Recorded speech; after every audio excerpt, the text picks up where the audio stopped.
We're going to start there with our panel. Fox News contributor Hugh Hewitt, Olivia Beavers of the Wall Street Journal, and Matt Bennett, former deputy assistant to the president for intergovernmental affairs under Bill Clinton, co-founder of Third Way. Okay, Hugh, obviously the president sees this as a win politically, and he also sees it as a win for the nation's capital. I think he's right, Brett. He's demonstrating leadership on what every governor and every mayor ought to be doing, which is restoring order where disorder and chaos has taken over. Americans do not like to feel unsafe. They do not like homeless people wandering around and appearing to threaten, even if they're just mentally ill, themselves and their children and their families. When the president shows up and does a ride along and shows up with the police and the National Guard, he is demonstrating to other mayors and other governors around the United States that their jurisdictions can be made safe if they invest their charisma and their political capital in making them safe. It's a lesson, I think, is one of the reasons he is so very successful in his first 6 months, is because he's willing to lead and do very unusual things that presidents don't normally do. Matt, there are some Democrats, including the mayor of D.C., who talk about the National Guard troops as being overkill here. They're obviously being used to remove or take officers off certain patrols to be able to go to other places. Wall Street Journal writes this, the op-ed, Trump forces D.C. to get real about homelessness. President Trump has taken extraordinary measures in the nation's capital to fulfill an ordinary function of local government, keeping clean, orderly streets. His action seems unusual because government officials in America's cities long ago abandoned the basics. These efforts mark the end of a decade of national tolerance of street sleeping, tent cities, and public drug use. What about that?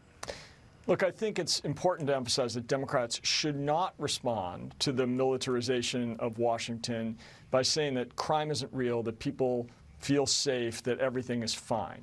You can't talk people into believing, into feeling a certain way. And I think that's one of the reasons why Democrats have suffered kind of politically on the crime issue. On the other hand, this is probably not the best way of going about making Washington safer. As Mayor Bowser has made clear, she's 500 cops short. And one of the reasons for that is that there's about $1 billion missing from the D.C. budget that congressional Republicans just took away and for no reason at all and haven't given her. The other thing that Democrats could be pointing out is that not long ago, a violent mob was beating D.C. cops and Capitol Hill police officers, and those people were all pardoned by Donald Trump. That is not a way to make the city safer. So I think you don't deny that crime is a real issue, that people feel unsafe, that we need more cops on the beat. We do, for sure.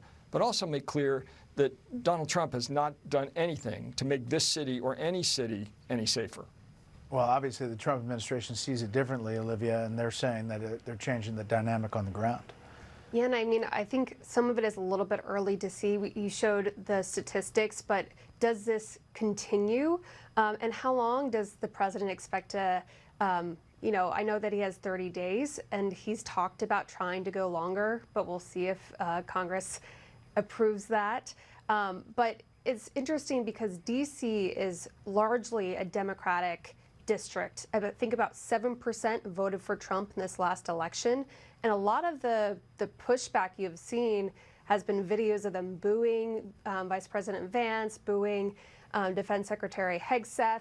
So it's not exactly a popular action in D.C., but D.C. does have, I think it's the 11th highest U.S. city in terms of violent crime. So it does have a problem. Yeah. I could argue, just having talked to Democrats and Republicans about safety, that the small protesters may not be a great cross-section of how people feel about safety on the streets of D.C. But let me turn, Hugh, to New York appeals court overturns $500 million plus penalty in the Trump civil fraud case. This is the judge. While the injunctive relief ordered by the court is well crafted to curb defendants' business culture, the court's disengorgement order is an excessive fine that violates the 8th Amendment of the United States Constitution. That's the justice who wrote the opinion. Basically, the president touting this was a major thing to wipe out $515 million fine. It's a huge thing, Brett. And the key phrase is the one you read, violates the 8th Amendment. That opens up the door, and I hope the president walks through it, to a 42 U.S.C. 1983 action against the Attorney General and Judge Engoron, who was sort of a Looney Tunes character through this whole thing. Of all the lawfare waged against Donald Trump, this proceeding in New York was the most ridiculous. No victims, no injuries, nothing, and a $500 million fine for that reason. The court was embarrassed into withdrawing it. Even if they're Democrats, they had to do it. And I hope the president goes back for the millions of dollars the interest on his bond cost him. This is the first of many wins he will enjoy because the New York judicial system is so badly broken. We'll see where that goes. We updated all those cases. Panel, stand by if you would. Up next, things are getting pretty testy between the U.S. and Venezuela again. And then some very special animals get the red carpet treatment in Philadelphia.